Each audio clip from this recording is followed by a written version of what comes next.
ये दुनिया इतनी बड़ी है कि यहाँ रोजाना कुछ न कुछ नया घटित होता रहता है, जिसके बारे में हमें कहीं न कहीं सूचना मिल ही जाती है। लेकिन जानवरों की दुनिया का हिसाब किताब कुछ डिफरेंट है। इसलिए आज हम आपके सामने जानवरों से जुड़े कुछ ऐसे हैरत अंगेज मामले पेश करने वाले हैं जिन्हें देखकर आपका भी सर चकरा जाएगा। यकीन मानिए, अगर ये घटनाएं कैमरे में कैद नहीं होती तो हमें इनके बारे में कभी भी पता ही नहीं चलता। Headless chicken. क्या सर कटने के बाद भी कोई इंसान या जीव जंतु जिंदा रह सकता है? ऑफ कोर्स नहीं। लेकिन अगर हम आपसे कहें कि ऐसा पॉसिबल है, यह अजीबोगरीब मामला यूएस का है, जहां 1945 में कोलोराडो के फ्लूटा में रहने वाले एक व्यक्ति लॉयड ऑल्सन फार्म पर मुर्गियों को काट रहा था। इसी दौरान लॉयड ने करीब 5.5 महीने के एक मुर्गे का सिर काटा तो वो मरा नहीं, बल्कि बिना सिर के ही दौड़ने लगा। इसके बाद उन्होंने उसे एक बक्से में बंद कर दिया, लेकिन अगली सुबह जब उठकर देखा तो वो जिंदा था। जब लोगों ने पहली बार इस सिर कटे मुर्गे को मजे से यहाँ वहाँ घूमते देखा तो उनके होश उड़ गए। आपको बता दें, स्ट्रेंज मुर्गे को माइक द हेडलेस चिकन नाम दिया गया। कुछ लोग इसे प्यार से माइक भी कहते हैं। सर कटने के बावजूद माइक करीब 18 महीने तक जिंदा रहा। इस घटना के बाद लॉयड के लिए ये मुर्गा किसी चमत्कार से कम नहीं था। बताते हैं कि इस बिना सिर वाले मुर्गे को ड्रॉप से जूस वगैरह दिया जाता था। हालांकि मार्च 1947 में उसकी मौत हो गई। आपको जान के हैरानी होगी, माइक नाम के इस मुर्गे की याद में फ्लूटा शहर में उसकी एक प्रतिमा भी बनाई गई है और यहाँ पर हर साल हेडलेस चिकन फेस्टिवल सेलिब्रेट किया जाता है। वाह भाई, किस्मत हो तो ऐसी। Cocoon trees. ये तो हम सभी जानते हैं कि मकड़ियां जाल बुनने में कितनी एक्सपर्ट होती हैं, लेकिन इतनी माहिर होती हैं ये किसी ने सोचा नहीं था। ध्यान से देखिए इन तस्वीरों को, कुछ समझ आया या नहीं? चलिए आपको इसके पीछे की स्टोरी सुनाते हैं। हुआ कुछ ये था कि बीते कुछ साल पहले पाकिस्तान के सिंध गांव में काफी भयानक बाढ़ आई थी, जिसके कारण लोगों का जीवन पूरी तरह से अस्त व्यस्त हो गया। इस बाढ़ ने जानवरों को भी काफी प्रभावित किया। गांव का एक हिस्सा जलमग्न हो गया। तब मकड़ियों ने जान बचाने के लिए नई ट्रिक खोज निकाली। पानी के बढ़ते लेवल से बचने के लिए लाखों मकड़ियों ने पेड़ों को अपना ठिकाना बना लिया। कुछ समय बाद जब बाढ़ का पानी कम हो गया तो लोग वापस अपने घरों की तरफ लौट आए, मगर वापस लौटने पर उन्हें ऐसा दिखाई दिया जिसकी उन्होंने कभी कल्पना भी नहीं की थी। पानी को कम होने में इतना समय लगा कि खेतों के किनारे मौजूद पेड़ मकड़ी के जाल के कोकून में तब्दील हो गए थे। जैसा कि आप यहाँ पे देख सकते हैं, जहाँ पेड़ बड़े बड़े जालों से ढके हुए हैं, मकड़ियों ने इन पेड़ों पर जालों की इतनी मोटी लेयर बना दी थी कि पेड़ दूर से देखने पर बादल की तरह लग रहे थे। स्थानीय लोगों का कहना था कि उन्होंने बाढ़ आने से पहले इस घटना को कभी नहीं देखा था, लेकिन अभी भी सभी के मन में एक सवाल था, आखिर मकड़ियों ने इतने बड़े पैमाने पर जाले कैसे बनाए होंगे? इस पर एक्सपर्ट्स का कहना था कि पानी भरने से दूसरे कीड़े मकोड़े भी बाहर निकले होंगे, तो मकड़ियों ने उन्हें अपना शिकार बना लिया। इस दौरान मकड़ियों को भरपेट भोजन मिला, जिससे उनकी आबादी तेजी से बढ़ गई। और उसके बाद जो हुआ वो आप सबके सामने है। हजारों मकड़ियों ने मिलकर इन पेड़ों को एक जाले के कोकून में बदल दिया। कसम से इन मकड़ियों का बॉस कोई जवाब नहीं। Flying snake.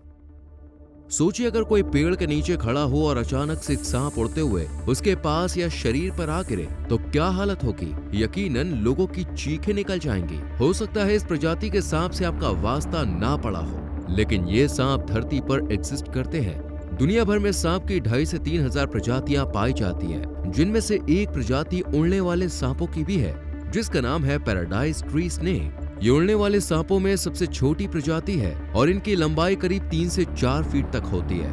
आमतौर पर उड़ने वाले सांप बहुत ही कम दिखते हैं और ये ज्यादा जहरीले भी नहीं होते, मगर उड़ने के कारण इनका खौफ बहुत ज्यादा होता है। फ्लाइंग स्नेक पेड़ की एक शाखा से दूसरी शाखा तक उड़ते हैं और कई बार तो ये उड़कर जमीन और दीवारों पर भी आ जाते हैं। अब सवाल उठता है कि इनके तो पंख भी नहीं होते, तो ये सांप उड़ते कैसे हैं? एक लंबी रिसर्च के बाद पता चला है कि फ्लाइंग स्नेक उड़ने के लिए खास टेक्निक का इस्तेमाल करते हैं। ये हिलते हुए हवा में तैरते हैं और हवा में इंग्लिश लैंग्वेज का एस अल्फाबेट का शेप बनाते हैं। इस प्रक्रिया को दोस्तों अनड्यूलेशन कहते हैं। Red crabs migration. उड़ने वाले सांप के बाद अब हम आपको एक ऐसे आइलैंड पर ले चलते हैं जहां हर तरफ सिर्फ और सिर्फ केकड़े नजर आते हैं। यह आइलैंड ऑस्ट्रेलिया के क्वींसलैंड में स्थित है और इसका नाम क्रिसमस आइलैंड है। देखने में इस आइलैंड का नजारा ऐसा लगता है मानो यहाँ केकड़ों की बारिश हुई हो। यहाँ पर इतनी संख्या में केकड़े रहते हैं कि इनकी वजह से सड़कें पूरी तरह से लाल नजर आती हैं। क्रिसमस आइलैंड पर हर साल करोड़ों क्रैब्स का जमावड़ा रहता है। सड़कों से लेकर जंगल, घर, रेस्टोरेंट, बार, बस स्टॉप, हर जगह केकड़ों का राज रहता है। दरअसल नवंबर से जनवरी के बीच केकड़ों के प्रजनन का समय होता है, इसलिए हर साल केकड़े बड़ी संख्या में माइग्रेशन करते हैं। इस दौरान ये केकड़े क्रिसमस आइलैंड से लेकर एक छोर पर स्थित जंगल से लेकर दूसरे छोर पर स्थित भारतीय महासागर तक का सफर तय करते हैं। इस दौरान यहाँ की सरकार आइलैंड्स की सड़कों को बंद कर देती है ताकि गाड़ियों के नीचे कुचलकर केकड़ों की मौत न हो जाए। यहाँ जगह जगह पर ऐसे बोर्ड भी लगाए गए हैं। हालांकि काफी सावधानी बरतने के बाद भी सड़कों पर हर साल हजारों केकड़े गाड़ियों के नीचे आकर मर भी जाते हैं। केकड़ों के इतने बड़े माइग्रेशन को देखने के लिए हर साल यहाँ बड़ी संख्या में लोग पहुंचते हैं। Nazis snake dance. केकड़ों तक तो फिर भी ठीक था दोस्तों। सोचिए अगर किसी जगह एक साथ हजारों की संख्या में सांप जमा हो जाएं, तो नजारा कैसा होगा। ये सोचकर ही अच्छों के होश उड़ जाएंगे। ऐसी किसी जगह के आसपास जाने के इंसान शायद कल्पना भी नहीं कर सकता। लेकिन इस दुनिया में अतरंगी लोगों की कमी नहीं है। कनाडा के मैनिटोबा में एक ऐसी जगह है जहां सांपों का जमावड़ा लगता है। ये जगह नार्सिस स्नेक डांस के नाम से फेमस है और यहाँ पर हर साल तकरीबन 70,000 सांप जमा होते हैं। इसे दुनिया में सांपों का सबसे बड़ा मेला भी माना जाता है। ताज्जुब की बात है कि स्ट्रेंज घटना को देखने के लिए बड़ी संख्या में लोग यहाँ पहुँचते हैं। इस जेंस की देखरेख कनाडा की वाइल्ड लाइफ मैनेजमेंट करती है। ये सांप यहाँ पे इसलिए जमा होते हैं ताकि वे समूह में मीटिंग कर सके। नर और मादा सांप यहाँ प्रजनन के लिए एक साथ रहते हैं। खासकर गाटर सांप यहाँ बड़ी संख्या में जमा होते हैं। बताते हैं कि कनाडा में काफी ठंड पड़ती है और तापमान 0 से भी कई डिग्री नीचे चला जाता है। सर्दियों के दौरान एक कमरे के बराबर की इस भूमिगत जगह को सांप अपनी मांद के तौर पर इस्तेमाल करते हैं। सर्दी का मौसम शुरू होते ही हजारों की तादाद में यहाँ सांप आते हैं। सांपों पर रिसर्च करने वाले एक एक्सपर्ट का कहना है कि कई बार तो यहाँ एक मादा सांप के साथ मीटिंग करने वाले नर सांपों का औसत 10,000 की संख्या को भी पार कर जाता है। यानी कि मादा की कमी के कारण कई बार तो 10,000 नर सांप एक मादा के साथ मेट करते हैं। ये नजारा हर साल ही दोहराया जाता है। This is very strange. Smart ड्रोंगोस। क्या आपको पता है कि इन पक्षियों में भी दोस्तों टैलेंट कूट कूट कर भरा है। कोई अपनी सुरीली आवाज से लोग अपना दीवाना बना लेता है तो कोई अपने डांस से।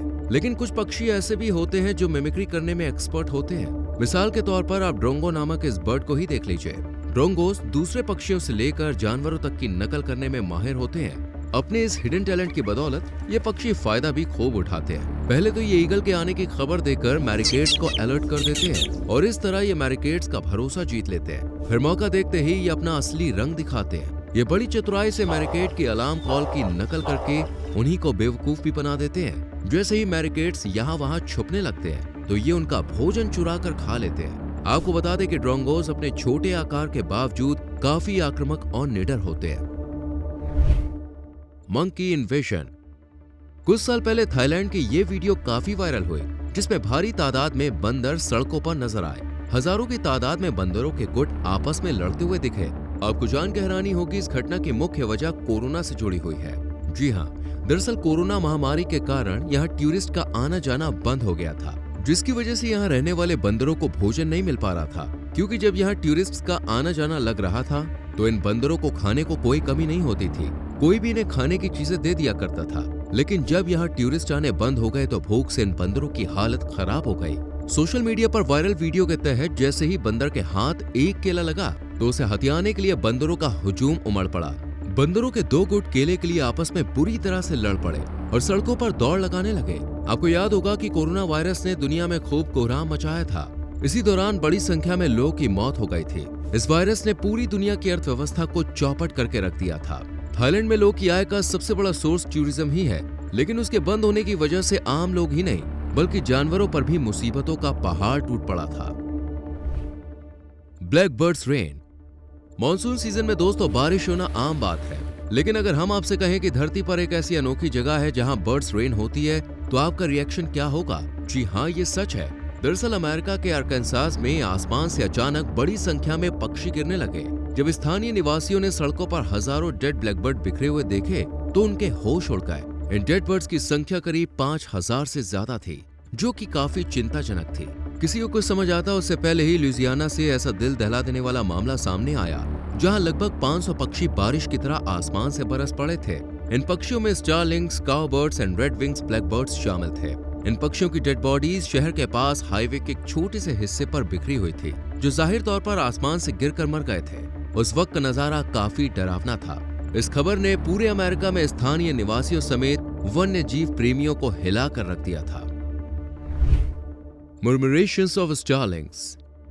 इस दुनिया में इतनी विचित्र घटनाएं घटती हैं कि आपको क्या क्या बताएं। एक नजर इस वियर्ड बट ब्यूटीफुल फिनोमिना पर डालें।